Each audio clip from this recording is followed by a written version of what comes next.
An Avonlea Christmas, also known as Happy Christmas, Miss King, was released in 1998. This is directed by Stefan Scaini, written by Raymond Story, and we have a cast including Jackie Burroughs, Cedric Smith, and various others. And I need to say, first of all, that I bought this thinking it would be a sweet Christmas film, and it is. It definitely is, but I didn't realise it was a special to The Road to Avonlea, which I haven't seen. So technically, I probably shouldn't have watched this because it's a special to a show that I have no knowledge of at all.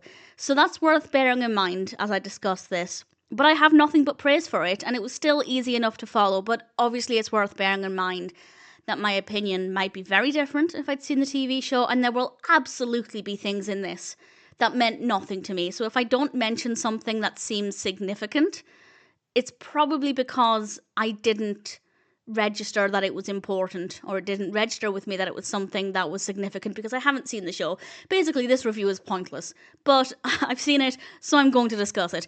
And I will, of course, answer the question, does it matter if you've seen the TV show? I'd say no if you're just looking for a heartwarming Christmas film, but it's probably best that you've seen the show. This is set during World War One, and a character called Hetty King is unwell.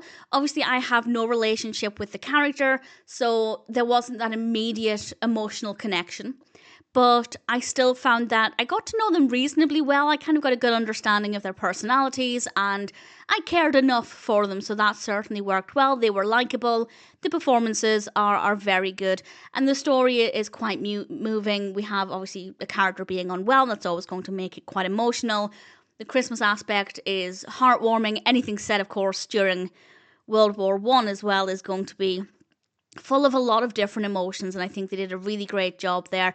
And there will, as I said, be aspects of the narrative that I maybe didn't pick up on, or things that were maybe continued from the TV show. So while there was enough substance there to keep me interested and enough emotions to make me feel a lot of different things, I probably missed out on some aspects, and that's obviously not the film's fault. It's completely my own fault.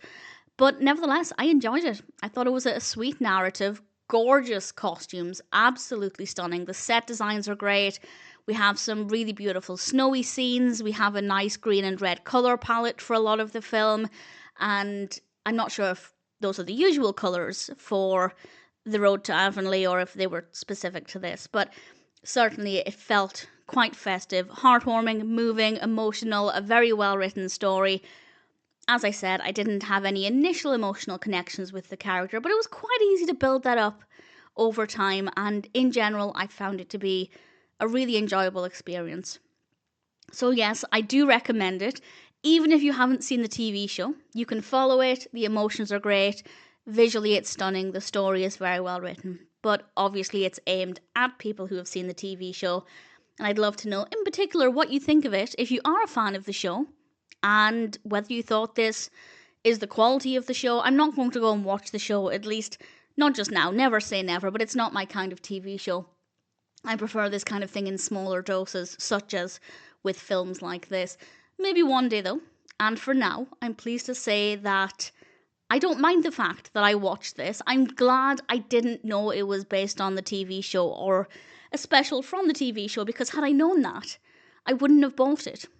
And I'm glad that I did. An Avonlea Christmas is an enjoyable experience, and I'm definitely happy to recommend it.